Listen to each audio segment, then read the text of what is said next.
تشریف فرما علماء کرام، حفاظ اعظام، ائمہ مساجد،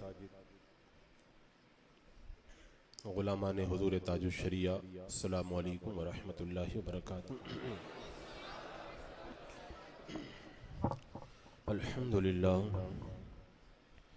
الحمدللہ رب العالمین، والصلاة والسلام على من كان نبيا وآدم بين الماء والطين، وعلى أهله وأصحابه وأزواجه وأهل بيته أجمعين، أما بعد، فأعوذ بالله من الشيطان الرجيم، بسم الله الرحمن الرحيم،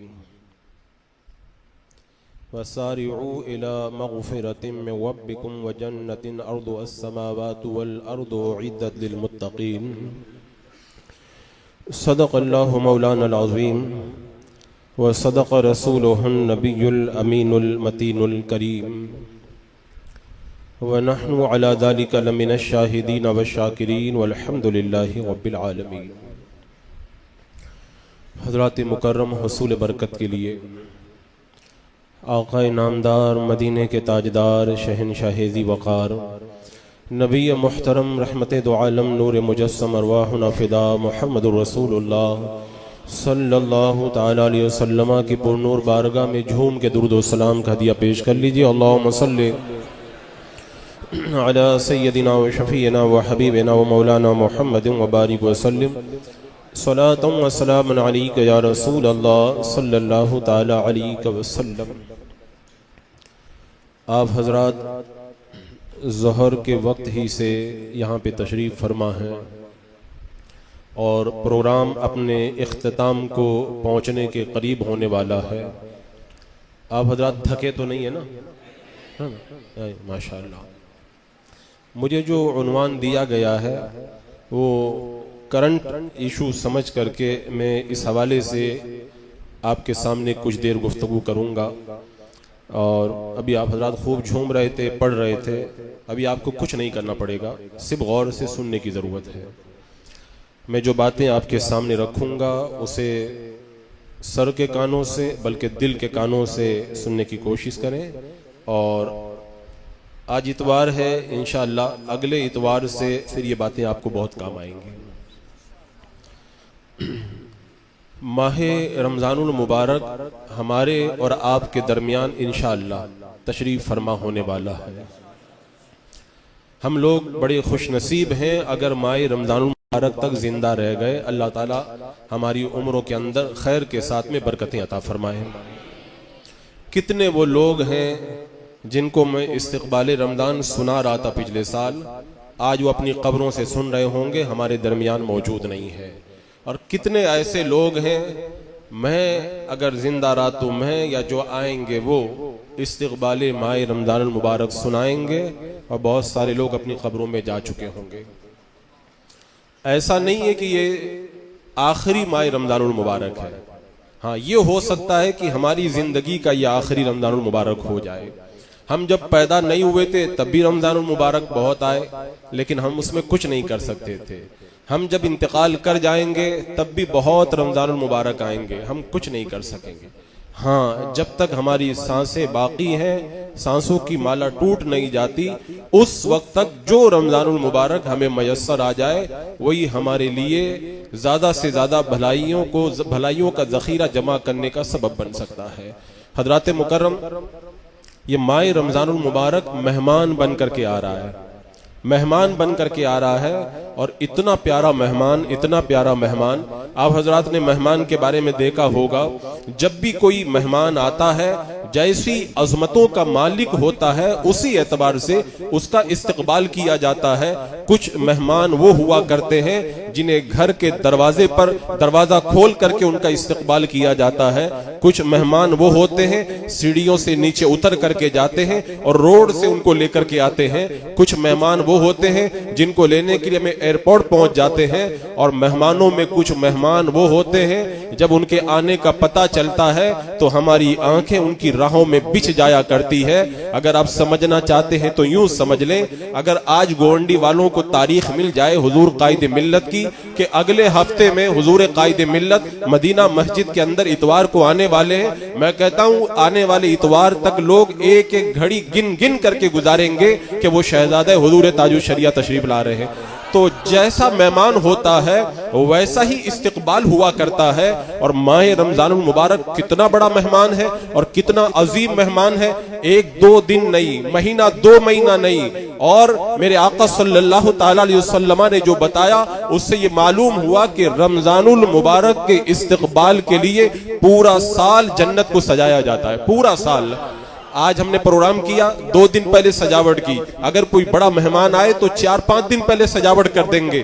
تو جس ماہ رمضان المبارک کے لیے جنت کو پورا سال سجایا جاتا ہے، اس سے آپ سمجھ جائیں کہ رمضان المبارک کتنی عظمت والا مہینہ ہے۔ اللہ اکبر کبیرہ۔ میرے آقا صلی اللہ تعالی علیہ وسلم نے ایک موقع پہ ارشاد فرمایا، تمہیں معلوم ہے تم کس کا استقبال کر رہے ہو اور تمہارا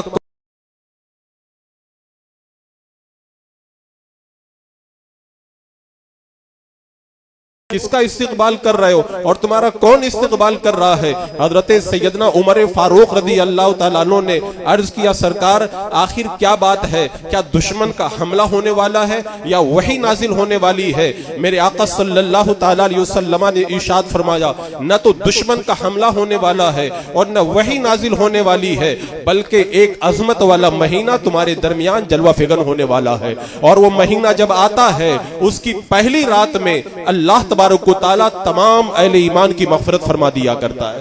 میرے آقا صلی اللہ علیہ وسلم دعا فرماتے تھے، اے اللہ تو ہمارے لیے ہمیں تو ماہ رمضان المبارک کی برکتوں سے مالا مال فرما۔ آج ہم استقبال کر رہے ہیں، مبارکباد دے رہے ہیں۔ میرے آقا علیہ السلام نے صحابہ کرام کو رمضان المبارک کی مبارکبادی عطا فرمائی اور ارشاد فرمایا، مبارک ہو برکتوں والا مہینہ تمہارے درمیان جلوہ افروز ہو چکا ہے۔ عزیزان مکرم، ماہ رمضان المبارک کو آنے میں ابھی تو کچھ دن باقی ہیں، لوگ تیاریاں کر رہے ہیں۔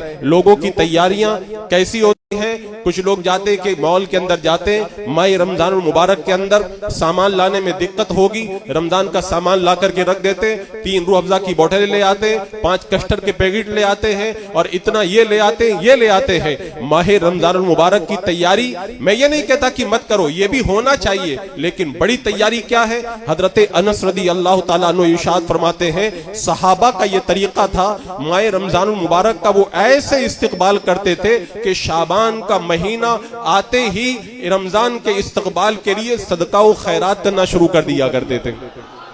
یہ ان کے استقبال کا طریقہ تھا۔ اور میرے آقا صلی اللہ تعالیٰ علیہ وسلم نے تو ماہ رمضان المبارک کو اتنی عظمت عطا فرمائی۔ دیکھو جو قدر جانتے ہیں وہ جانتے ہیں، جو نابینا ہے اس کو پتا ہے آنکھوں کی کیا قدر ہوا کرتی ہے۔ اللہ نے تو ہمیں بچپن ہی سے آنکھیں عطا فرمائی، ہمیں اس کی اتنی قدر معلوم نہیں ہے جتنی نابینا کو معلوم ہوتی ہے۔ میرے آقا علیہ السلام نے اس کی عظمتوں کی طرف اشارہ کرتے ہوئے فرمایا، اگر میری امت کو معلوم ہوتا کہ رمضان المبارک کیا ہے تو میری امت تمنا کرتی کہ پورا کا پورا سال رمضان ہو جائے، پورا سال رمضان ہو جائے۔ اور اسلاف کے بارے میں نے پڑھا ہے کہ ہمارے بزرگان دین رمضان المبارک کا استقبال ایسے کیا کرتے تھے جیسے نئی نویلی دلہن اپنے دولہا کا استقبال کیا کرتی ہے۔ اب وہ تو آپ تو نہیں سمجھ پائیں گے، کسی دلہن سے جا کر کے پوچھو جو پہلی رات کے اندر دروازے پر اپنی نگاہوں کو اور اپنے کانوں کو دستک پر توجہ دے کر کے پوری طریقے سے لگا کر کے رکھتی ہے، آتے ہیں تو جب وہ استقبال کرتی ہے اس سے کئی زیادہ اشتیاق کے ساتھ میں اسلاف اس رمضان المبارک کا استقبال کیا کرتے تھے۔ اور صرف 1 مہینہ رمضان نہیں مناتے تھے، 12 مہینے کا رمضان مناتے تھے۔ اب آپ سوچیں گے آج تک تو ہم نے سنا نہیں کہ 12 مہینے کا بھی رمضان المبارک ہوا کرتا ہے۔ آؤ میں آپ کو بتاتا ہوں، ایک تو رمضان المبارک وہ ہے جس میں ہم زندگی گزاریں، اور ایک وہ ہوتا ہے کہ پورے طرح سے ہمارے دل کے اندر رمضان المبارک ہی کا خیال ہو۔ تو بتاتے ہیں علماء کرام، جب رمضان المبارک آتا تھا تو رمضان المبارک کے آنے سے 6 مہینہ پہلے بزرگان دین دعا کرتے تھے، اللہ ماہ رمضان عطا کر دے، ماہ رمضان عطا کر دے۔ 6 مہینہ تک رمضان مناتے، اور جب رمضان المبارک چلا جاتا 6 مہینے تک دعا کرتے تھے، اللہ ماہ رمضان المبارک میں ہم نے جو عبادتیں کی ہیں انہیں اپنی بارگاہ کے اندر شرف قبول عطا فرما دے۔ تو اس طریقے سے وہ پورا کا پورا سال رمضان المبارک منایا کرتے۔ اور اس کی عظمتوں کو اگر کوئی نہ جانے تو میرے آقا نے بتایا، جب شعبان کے آخری ایام رہ گئے، میرے آقا علیہ السلام نے صحابہ اکرام کو جمع کیا اور ارشاد فرمایا تمہارے پاس میں وہ عظمت والا مہینہ آ رہا ہے. اس کی عظمتوں کو معلوم ہے میرے آقا نے کیسے بیان فرمایا؟ فرمایا اس کے اندر ایک ایسی رات آئے گی جس کے اندر اگر کوئی بندہ عبادت کرے اللہ تبارک و تعالی 1000 مہینوں کی عبادت کا ثواب عطا فرماتا ہے. اور اس مہینے میں اگر کوئی نفل کام کرے اللہ فرض کا ثواب عطا فرماتا ہے. اگر کوئی فرض کرے تو اللہ تبارک و تعالی 70 فرضوں کا ثواب عطا فرماتا ہے. پہلا عشرہ اس کا رحمت کا عشرہ ہے, اور دوسرا عشرہ مغفرت کا عشرہ ہے, اور تیسرا عشرہ جہنم سے آزادی کا عشرہ ہے. تو ایسا مقدس اور عظمتوں والا مہینہ ہمارے اور آپ کے درمیان عزیزان مکرم ان قریب جلوہ افروز ہونے والا ہے. اب ہمیں اس کی تیاری کرنی ہے. تیاری کیسے کریں؟ تو تیاری کے اندر سب سے پہلا کام آپ حضرات یہ کریں, رمضان المبارک کی منصوبہ بندی آپ کر لیں. اگر آپ کے گھر پہ شادی ہوتی ہے تو آپ کیا کرتے ہیں؟ آج شادی ہے اور آپ صبح کے وقت میں تیاری کرتے ہیں, ارے 4 مہینہ پہلے ہال بک کر دیتے ہیں, 5 مہینہ پہلے کیٹر سے رابطہ کر لیتے ہیں,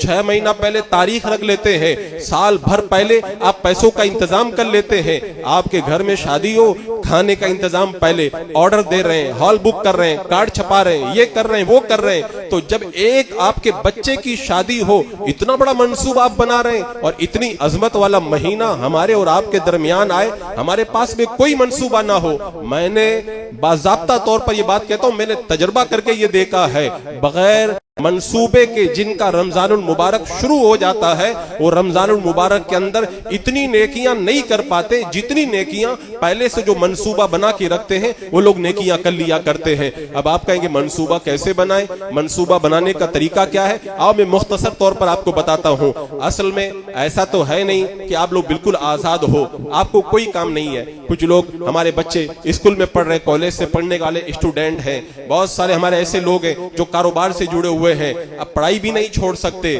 اپنے کام کو بھی نہیں چھوڑ سکتے, اور رمضان المبارک میں جو اجر و ثواب ملنے والا ہے اس سے محروم بھی نہیں ہونا ہے. تو کیا کریں؟ میں کہتا ہوں منصوبہ بنا لو, کام بھی ہوتا رہے گا, پڑھائی بھی ہوتی رہے گی, اور رمضان کی برکتوں سے بھی مالا مال ہوتے رہیں گے. اب منصوبہ دماغ کے اندر نہ بنائیں. اب آج کل لوگوں کے ذہن اتنے مضبوط نہیں رہ گئے, اب تو گناہوں کی وجہ سے لوگ نسیان کا شکار ہو رہے ہیں. منصوبہ بنائیں تو کاپی میں منصوبہ بنائیں, لکھ کر کے منصوبہ بنائیں. اور منصوبہ بنانے کا فائدہ میں آپ کو بتاؤں, منصوبہ بنانے کا فائدہ اتنا بڑا ہوتا ہے. ایک بزرگ کے بارے میں نے سنا تھا, وہ روزانہ جنگل میں جاتے تھے, گھاس کاٹ کر کے لاتے تھے اور بازار میں لا کر کے بیچ دیتے, جو آمدنی ہوتی اس کے ذریعے اپنا گھر چلایا کرتے. ایک دن انہوں نے سنا کہ جمعہ کا دن عبادت میں گزارنا چاہیے. اب انہوں نے سوچا کہ اگر جمعہ کا دن عبادت میں گزاروں گا تو پھر بال بچوں کو کھلاؤں گا کہاں سے؟ آخر منصوبہ ان کے سامنے آیا. بندہ جب منصوبہ بنائے نا تو گھر بھی چلتا ہے اور عبادت بھی ہوتی ہے. انہوں نے منصوبہ یہ بنایا, روزانہ جنگل میں جو گھاس کاٹ کے لاتے تھے اس میں سے تھوڑی تھوڑی گھاس بچا لیا کرتے تھے, اور جب جمعہ کا دن آتا تو تھوڑی گھاس جمع ہو جاتی, اس کو بیچ دیتے اور جمعہ کے دن جنگل میں نہیں جاتے, پورا جمعہ کا دن عبادت کے اندر بسر کیا کرتے تھے.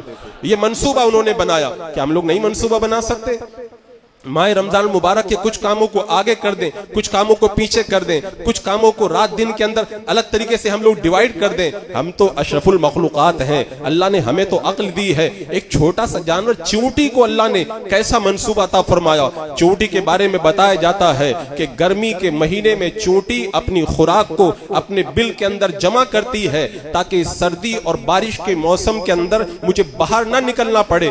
گرمی میں جو جمع کر لیتی ہے بارش میں بھی کھاتی ہے اور گرمی اور سردی کے موسم میں بھی کھایا کرتی ہے. جب چونٹی کے پاس میں اتنا بڑا منصوبہ ہے تو ہمارے پاس میں منصوبہ کیوں نہیں ہونا چاہیے؟ حضرت سیدنا عمر فاروق رضی اللہ تعالیٰ عنہ کا منصوبہ میں آپ کو بتاؤں. حضرت عمر فاروق رضی اللہ تعالیٰ عنہ نے دیکھا کونین کے دولہ مسجد نبوی کے اندر علم کے موتی لٹا رہے ہیں, ان سے محروم ہونا یہ اچھی بات نہیں ہے, لیکن اگر مسجد نبوی میں روزانہ پڑھنے کے لیے جائیں تو پھر بچوں کو کھلائیں گے کیا؟ تو انہوں نے منصوبہ بنایا. معلوم ہے کیسا منصوبہ بنایا؟ اپنے پڑوسی انصاری سے کہا ایک کام کرو, ایک دن میں کمانے کے لیے جایا کروں گا اور تم سرکار صلی اللہ علیہ وسلم کی بارگاہ میں جایا کرو, میرے آقا جو بتائیں مجھے آ کر کے بتا دیا کرو, اور دوسرے دن تم کمانے کے لیے جانا, میں حضور علیہ الصلوۃ والسلام کی بارگاہ میں جایا کروں گا, سرکار علیہ الصلوۃ والسلام جو بتائیں گے وہ آ کر کے میں تم کو بتا دیا کروں گا.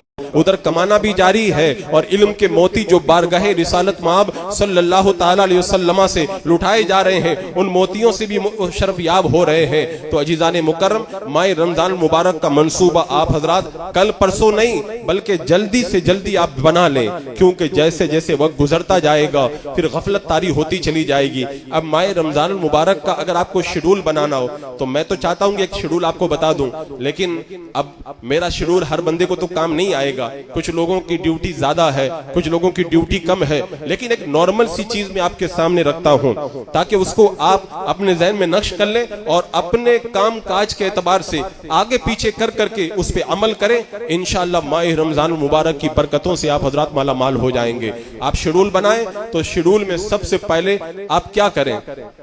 سحری کے وقت سے آغاز ہوتا ہے آپ کے دن کا۔ آپ سحری میں جب اٹھتے ہیں نا تو سب سے پہلا کام یہ کریں کہ تہجد کی نماز ادا کر لیں، اس لیے کہ اور دنوں کے اندر تہجد کی نماز پڑھنا بہت مشکل کام ہے۔ یہ نیک لوگ ہی کر سکتے ہیں، ہر بندہ نہیں کر سکتا۔ اور آج کا نوجوان جو رات کو 1 بجے تک فیس بک، انسٹاگرام اور یوٹیوب پہ لگا رہتا ہے وہ کیا تہجد کی نماز پڑھ پائے گا؟ تو ایسے موقع پہ گولڈن چانس ہمیں ملا ہوا ہے، سحری کھانے کے لیے تو اٹھنا ہی پڑے گا۔ اور نیند ہو گئی، اب عشاء کے بعد میں جب بندہ نیند لے کر کے اٹھ گیا تو اب اس کے پاس میں اچھا موقع ہے، سب سے پہلے اٹھ کر کے تہجد کی نماز پڑھ لے، کم سے کم 2 رکعت پڑھ لے یا 2 رکعت کر کے 8 رکعتیں ادا کر لے۔ اگر آپ نے تہجد کا معمول ماہ رمضان المبارک میں بنا لیا اور آپ تہجد گزار بن گئے تو قیامت کے میدان میں جب جھنڈے اٹھا کر کے بلائے جائیں گے نا، فلاں آؤ جنت میں فلاں آؤ، تو تہجد گزاروں کا ایک جھنڈا آئے گا، اعلان ہوگا جو دنیا میں تہجد پڑھتے تھے وہ آ جاؤ جنت کے اندر، جھنڈے کے پیچھے پیچھے آ جاؤ۔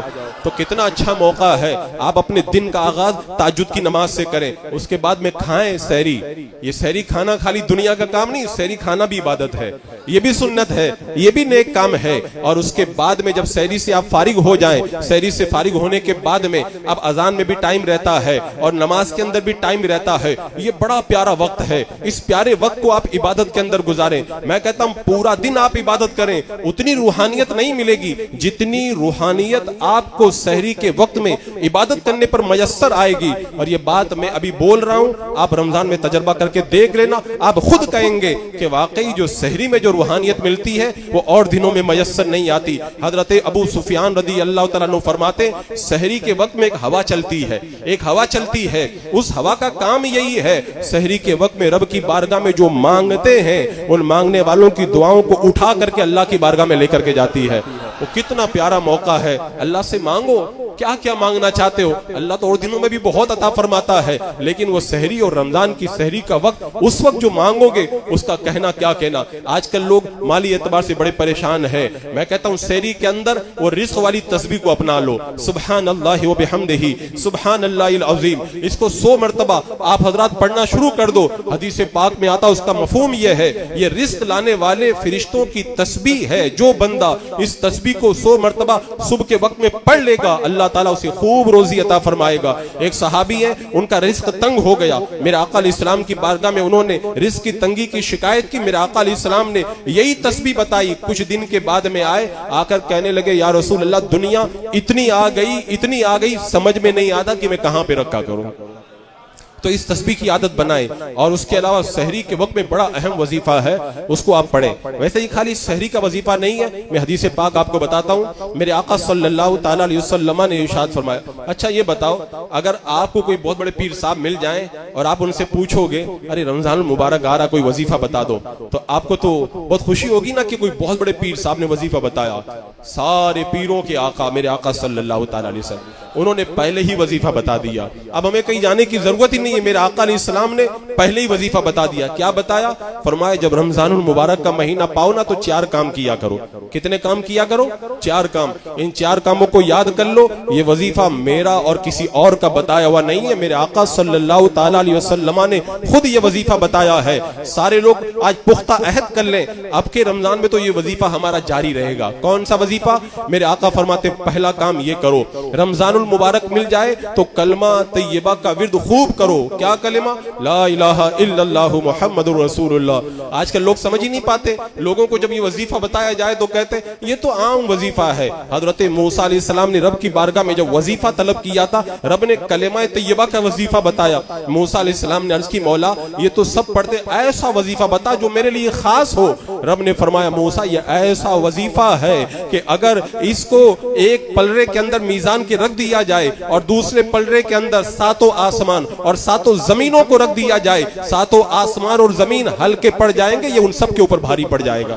یہ اتنا بڑا وظیفہ ہے, یہ اتنا بڑا وظیفہ. آپ نے نہیں سنا قیامت کے میدان میں اتنا بڑا گنہگار آئے گا, 99 بڑے بڑے دفتر گناہوں کے ہوں گے. اب وہ سوچے گا جہنم میں جانا پکا ہے, تبھی اللہ تعالیٰ ایک پرچی دے گا کہ جا تیرے اوپر ظلم نہیں ہوگا, اپنے اعمال کا وزن کروا. وہ سوچے گا اتنی چھوٹی پرچی سے کیا ہوگا. جب وزن کروانے جائے گا بڑے بڑے گناہوں کے 99 دفتر ہلکے پڑ جائیں گے اور چھوٹی سی پرچی بھاری پڑ جائے گی. جب کھول کے دیکھا تو لکھا ہوگا لا الہ الا اللہ محمد رسول اللہ صلی اللہ تعالی علیہ وسلم. تو وظیفہ کس نے بتایا؟ میرے آقا نے. کیا بتایا؟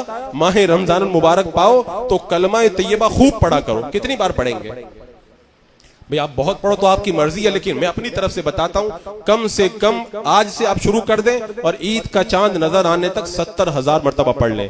کتنی مرتبہ؟ کیا فائدہ ہوگا؟ جو 70,000 مرتبہ یہ کلمہ پڑھ لے اللہ تعالیٰ اس کی بھی بخشش فرما دیتا ہے, اور اس کو پڑھ کے اپنے مرحومین میں سے کسی کو اس کا ثواب پہنچا دے اللہ تعالیٰ اس کی بھی مغفرت فرما دیتا ہے. تو یہ وظیفہ آج سے کر لیں, لیکن دل لگا کر کے پڑھیں. میں کہتا ہوں سحری کے اندر اگر اس وظیفے کو آپ نے پڑھنا شروع کر دیا, 70,000 پڑھ لیں گے نا, جیسے لوہے پہ زنگ لگ جاتا ہے نا, اس کو صاف کرتے تو چمکنے لگ جاتا ہے نا, ایسے دل بھی جگمگانے لگ جائے گا. تو میرے آقا علیہ السلام نے فرمایا ماہ رمضان پاؤ, پہلا کام کیا کرو؟ کثرت سے کلمہ طیبہ پڑھو. دوسرا وظیفہ اللہ کے رسول علیہ السلام نے ماہ رمضان المبارک میں دوسرا وظیفہ بتایا, ماہ رمضان میں زیادہ سے زیادہ توبہ استغفار کیا کرو. توبہ استغفار کا یہ مطلب توبہ توبہ اور اس کے بعد میں وہی گناہ, یہ توبہ نہیں ہے. توبہ کا مطلب میں بتاؤں, توبہ کا مطلب یہ ہے کہ بندہ جب توبہ کر لے تو جس گناہ سے توبہ کر رہا ہے اس سے ایسے دور ہو جائے جیسے بکری کے تھنوں سے جب دودھ نکال لیا جاتا ہے تو دوبارہ تھنوں کے اندر وہ نہیں جایا کرتا ہے. اور توبہ کا تو معاملہ اللہ اکبر. حضرت غامدیہ رضی اللہ تعالی عنہا میرے آقا علیہ السلام کی بارگاہ میں حاضر ہوئی, عرض کی یا رسول اللہ مجھے پاک فرما دے, مجھ سے گناہ ہو گیا ہے. اللہ کے رسول علیہ السلام نے واپس کر دیا. دوسری مرتبہ بھی کہا, جب چند مرتبہ ایسا ہوا انہوں نے کہا یا رسول اللہ آپ جس طرح حضرت مائز کو واپس کر رہے تھے مجھے بھی واپس کر رہے ہیں, یا رسول اللہ مجھے پاک کیجئے. اس کو کہتے ہیں توبہ. اپنی جان دینا گوارا ہے لیکن گناہ کی توبہ ہو جائے. آج ہم تو توبہ کرتے ہو, توبہ خالی زبان سے توبہ ہوتی ہے. میرے آقا علیہ السلام نے فرمایا اگر تمہارے پیٹ میں بچہ جاؤ, جب بچہ پیدا ہو جائے تب آنا.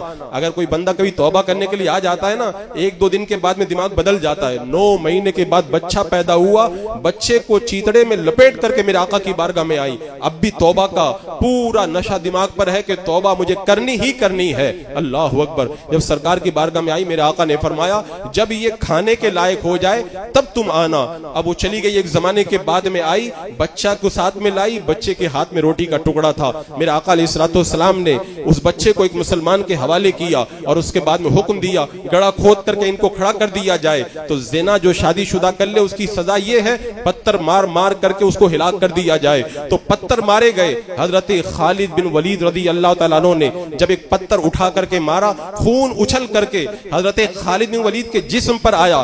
آپ کی زبان سے نازیبا کلمہ نکل گیا. میرے آقا نے فرمایا خالد اسے کچھ غلط نہ کہو, یہ اللہ کی بندی ایسی توبہ کی ہے, ایسی توبہ کی ہے, اپنی توبہ کے لیے اس نے اپنی جان دینا بھی گوارا کر لیا ہے. یہ توبہ ہوا کرتی ہے. میرے آقا نے فرمایا ماہ رمضان پاؤ نا تو کثرت سے اللہ کی بارگاہ میں استغفار کیا کرو. توبہ کریں گے نا, گناہوں کو یاد کر کر کے توبہ کریں گے. یہ وظیفہ میں نہیں بتا رہا ہوں, میرے آقا صلی اللہ علیہ وسلم نے یہ وظیفہ بتایا ہے. اور میں آپ سے کہتا ہوں اگر یہ صحیح معنوں میں آپ نے وظیفہ کر لیا پھر کوئی دگڑا نہیں رہ جائے گا, کوئی غم نہیں رہ جائے گا, کوئی پریشانی نہیں رہ جائے گی. یہ ایسا وظیفہ ہے جو توبہ کرتا اللہ اس کو ہر پریشانی سے نجات عطا فرما دیتا ہے. وہ حضرت ابراہیم بن ادہم رضی اللہ تعالیٰ عنہ عراق بغداد کے گاؤں میں گئے تھے تو رات کا وقت ہوا تو مؤذن نے کہا کہ مسجد سے باہر نکلو. کہا مسافر آدمی آدمی ہوں, مجھے مسجد میں رکنے دیا جائے. مؤذن نے پکڑ کر کے باہر پھینک دیا. ایک آدمی اپنے گھر پہ لے کر کے گیا, دسترخوان لگایا, کھانا رکھ دیا, اس کے ہونٹ ہل رہے تھے. حضرت ابراہیم بن ادہم نے کہا تو بار بار کیا پڑھ رہا ہے؟ کہا میں توبہ استغفار کر رہا ہوں. بولے کیا ملتا ہے پڑھنے سے؟ بولے جو مانگتا ہوں اللہ سب عطا فرما دیتا ہے. تو آپ فرمایا کیا توبہ کرنے کے بعد تیری کوئی تمنا ایسی بھی ہے جو اللہ نے پوری نہیں کی؟ بولے میں نے توبہ کر کے جو رب سے مانگا رب نے سب عطا کیا, ایک دعا آج تک قبول نہیں ہوئی. کہا کون سی دعا قبول نہیں ہوئی؟ کہا میں نے دعا کی ہے مولا مجھے مرنے سے پہلے پہلے ابراہیم بن ادہم کا چہرہ دکھا دے. کہا اللہ نے تیری توبہ قبول فرما لی, تیری دعا قبول فرما لی, اور مجھ کو پکڑ کر کے تیرے دروازے پہ لا کر کے ڈال دیا ہے. تو بندہ جب توبہ کا وظیفہ اختیار کرے گا اللہ اسے بہت کچھ عطا فرمائے گا. یہ دو وظیفہ ہو گیا. میرے آقا نے تیسرا وظیفہ بتایا, ماہ رمضان آئے تو اللہ سے جنت مانگا کرو. کیا مانگا کرو؟ آپ نے سنا ہوگا حدیث پاک میں آتا ہے جب بندہ اللہ سے جنت کا سوال کرتا ہے تو جنت اللہ کی بارگاہ میں عرض کرتی ہے مولا یہ تجھ سے جنت مانگ رہا ہے, اس کو تو جنت عطا فرما دے.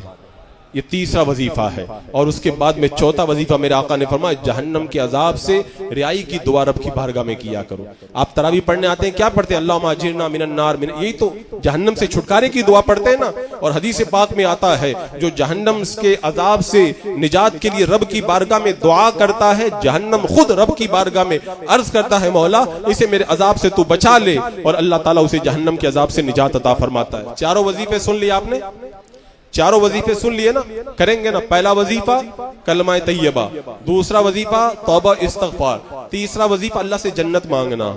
کیا مانگو گے؟ جنت. اور چوتھا وظیفہ جہنم کے عذاب سے بچنے کی دعا رب کی بارگاہ میں کرنا. یہ سحری کے وقت میں آپ حضرات میں بتا رہا تھا کہ اٹھیں تہجد پڑھیں, سحری کھائیں, اور اس کے بعد میں تسبیح و تحلیل اور ذکر کے اندر لگ جائیں. اس کے بعد میں جماعت کے ساتھ میں فجر کی نماز ادا کریں. جب فجر کی نماز پڑھ لیں تو وہیں پر بیٹھے رہیں, اللہ کا ذکر کرتے رہیں. ہاں اگر کوئی ضروری کام ہے تو کام بھی کر سکتے ہیں, اس میں کوئی حرج نہیں ہے. جب سورج بلند ہو جائے یعنی سورج نکلنے کے بعد میں 20 منٹ گزر جائے تو 2 رکعت نماز عشاء کی نماز ادا کر لینا. آپ کو معلوم ہے کتنا بڑا ثواب ملتا ہے؟ میرے آقا نے ارشاد فرمایا جو جماعت کے ساتھ میں نماز پڑھ لے اور اس کے بعد میں سورج بلند ہونے کے بعد میں 2 رکعت نماز ادا کرتا ہے, اللہ تبارک و تعالیٰ اسے ایک حج اور عمرہ کا ثواب عطا فرماتا ہے. روزانہ حج ارادہ ہوتا رہے گا. ویسا پیسہ ویسے نہیں جا سکتے, اور ویسے جائے تو پتہ نہیں صحیح ادا کیا کہ نہیں, قبول ہوا کہ نہیں. میرے آقا نے فرما دیا پڑھو گے تو حج اور عمرہ کا ثواب اللہ تعالیٰ عطا فرمائے گا. اور اس کے بعد اپنے کام میں لگ جائیں, اور پھر جب 9-10 بجے جو بھی آپ کو ٹائم ملے چاش کی نماز ادا کریں. چاش کی نماز 2 رکعت پڑھیں, 4 پڑھیں, 8 پڑھیں. اگر کوئی بندہ چاش کی 8 رکعتیں پڑھ لے اللہ تعالیٰ کیا عطا فرمائے گا. آج ہولڈ لگی ہوئی ہے, کوئی بمبئی میں آتا ہے تو کہتے بمبئی میں تم کو کتنے سال ہو گئے؟ کہتے میں 10 سال سے بمبئی میں رہتا ہوں. بولے روم خرید لیا؟ بولے ہاں میں نے روم. ارے کہتے واہ تم تو بمبئی میں آ کے کامیاب ہو کر کے کامیاب ہو گیا. آؤ میں آپ کو بتاتا ہوں یہ کامیابی نہیں ہے. آپ رمضان مبارک سے وظیفہ بنائیں, چاش کی نماز ادا کریں. اگر چاش کی نماز آپ ادا کریں گے میرے آقا نے ارشاد فرمایا اللہ تبارک و تعالیٰ تمہیں جنت میں سونے کا محل عطا فرمائے گا, سونے کا محل عطا فرمائے گا. کتنا بڑا اجر و ثواب ہے. پڑھائی میں لگ جائیں, سارے کام کاج میں لگ جائیں. جب ظہر کا وقت ہو تو مسجد کے اندر آ جائیں, ظہر کی نماز سے فارغ ہو جائیں تو جہاں جہاں اہل سنت و جماعت کی مساجد کے اندر دینی درس ہوتا ہے آپ درس میں شرکت کریں. اس کے بعد میں قرآن پاک کی تلاوت کا معمول بنائیں. اب اپنی اپنی حیثیت کے مطابق جو وقت ملتا ہے قرآن پڑھیں. قرآن تو ویسے تو ہمیشہ ہی پڑھنا چاہیے, لیکن رمضان میں قرآن پڑھنا ایک الگ ہی مزہ ہے, وہ ایک الگ ہی مزہ ہے. اور میں بتاؤں کتنا مزہ ہے. اللہ کے رسول علیہ الصلوۃ والسلام رمضان کے مہینے میں حضرت جبریل کے ساتھ میں قرآن کا دور فرمایا کرتے تھے. اللہ اکبر. اور جس سال آپ کا وصال ہوا اس سال کے اندر 2 مرتبہ قرآن کا آپ نے دور فرمایا. حضرت امام اعظم ابو حنیفہ رضی اللہ تعالیٰ عنہ جن کے ہم اور آپ غلام ہیں, رمضان المبارک میں روزانہ دن میں ایک قرآن پاک ختم کرتے, ایک رات میں ختم کرتے, ایک تراویح میں ختم کرتے. کتنے ختم ہو گئے؟ 61 قرآن پاک ختم فرماتے. اور امام بخاری رحمۃ اللہ تعالیٰ علیہ بہت حدیثیں لکھی, بہت دین کا کام کیا. جب رمضان المبارک کا مہینہ آتا قلم کاغذ رکھ دیتے, پورا زور لگا دیتے قرآن کی تلاوت کے اندر. قرآن پڑھتے رہتے. ختم کب کرتے؟ جب افطاری کا وقت آتا تو روزانہ ایک ختم کر دیتے. فرمایا کرتے قرآن جب پڑھ کے بندہ ختم کرتا ہے تب بھی دعا قبول ہوتی ہے, اور افطاری کے وقت بھی دعا قبول ہوتی ہے. اور دو قبولیتیں جب جمع ہو جائیں تو اللہ تبارک و تعالی ہماری دعاؤں کو قبول فرما لے گا. کیسے جذبات تھے. امام شافعی اللہ تعالیٰ علیہ بھی رمضان المبارک کے اندر 60 ختم فرمایا کرتے. تو تلاوت قرآن کو معمول بنائیں. لیکن ایک بات یاد رکھ لیں, ختم قرآن زیادہ کرنے کے چکر میں غلط قرآن نہ پڑھے. جو غلط قرآن پڑھتا ہے قرآن اس پر لعنت کرتا ہے. جو آپ صحیح طریقے سے جتنا پڑھ سکتے ہیں, ایک پارہ تو ایک پارہ, اور اگر ایک رکوع پڑھ سکتے ہیں تو ایک ہی رکوع پڑھیں, لیکن قرآن مقدس کی تلاوت صحیح ڈھنگ سے آپ ادا کریں. اور اس کے بعد میں اپنے کاموں میں لگ جائیں. سونا ہو تو آرام کر لیں. اور جو عصر کا بعد کا وقت, یہ میں بڑی اہم بات بتانے جا رہا ہوں. میں نے ہر جگہ دیکھا ہے, بمبئی میں بھی دیکھا, ہر جگہ یہ دیکھا ہے, عصر سے لے کر مغرب تک لوگ افطاری کی خریداری کرتے ہیں. پتہ نہیں یہ سسٹم کب سے بنا ہے. آپ جو فروٹ خرید رہے ہیں عصر کے بعد میں, کیا وہ ظہر کے وقت میں نہیں خرید سکتے, صبح میں نہیں خرید سکتے؟ آپ کو معلوم ہے ویسے تو ہر گھڑی بہت بہتر ہے, لیکن عصر کے بعد سے لے کر مغرب تک کا جو وقت رہتا ہے بڑا پیارا وقت رہتا ہے. خاص طور سے افطاری سے پہلے کا جو وقت رہتا ہے وہ بڑا پیارا وقت رہتا ہے. اگر آپ کو خریداری کرنا بھی ہو تو تھوڑی دیر کے اندر اپنی خریداری سے فارغ ہو جائیں, اور مغرب میں افطاری سے پہلے کا جو وقت زیادہ سے زیادہ آپ کو مل جائے وہ بڑا اہم وقت ہوتا ہے. اس وقت مصلی بچھا دیں, اپنے گھروں میں مصلی بچھا دیں, اپنی بیٹیوں کو, اپنی بہنوں کو, ماؤں کو, اپنے بچوں کو, سب کو مصلی پہ بٹھا دیں. اور اس وقت رب کی بارگاہ میں, لوگ کہتے ہیں حضرت ہم دعائیں کرتے ہیں دعائیں قبول نہیں ہوتی ہے. میں کہتا ہوں مانگ کر کو دیکھو. افطاری کے وقت پہ بندہ پورا دن بھوکا رہا ہے, پیاسا رہا ہے, وہ بندہ جو حرام بھی کھا لیتا تھا رمضان المبارک میں حلال بھی کھانا گوارا نہیں کرتا کہ میرا رب رہا ہے. پورا دن اللہ سے جو بندہ ڈرتا رہا ہے, جب اس کے لب سوکھ رہے ہوں اور بھوک سے اس کی آنتیں کھینچ رہی ہوں, اس وقت میں وہ اللہ کی بارگاہ میں جا کر کے بیٹھ جائے اور کہہ دے مولا مجھے یہ دے دے, کہ اللہ تعالیٰ اس کو محروم فرمائے. وہ اتنا کریم, 100 سال کا گنہگار اگر اس کی بارگاہ میں ایک بار کہہ دے مولا مجھ سے غلطی ہو گئی معاف کر دے, اللہ اسے عطا فرما دیتا ہے. تو پورے دن بھر کا بھوکا پیاسا جب اللہ کی بارگاہ میں جا کر کے جب اپنا دامن پھیلاتا ہوگا, اللہ تعالیٰ کیا کیا عطا فرماتا ہوگا اس کا کوئی اندازہ کر سکتا ہے؟ تو وہ خاص وقت ہوتا ہے. یہ تہیہ کر لیں. اب افطاری جو بھی خریدنا ہے وہ جلدی خرید کے ہم لوگ مکمل کر لیں گے, اور جو 15-20 منٹ آدھا گھنٹہ جو بھی مل جائے اسے ہم بہت اچھے انداز کے اندر عبادت میں اور دعا کے اندر گزاریں گے. اور اس کے بعد مغرب کے بعد اپنی ضروریات سے آپ فارغ ہوں, عشاء کے وقت میں مسجد میں پہنچ جائیں, اور تراویح کی نماز جماعت کے ساتھ میں بغیر لاؤڈ اسپیکر کے جہاں پہ ہوتی ہے, سننے صحیح عقیدہ امام کے پیچھے.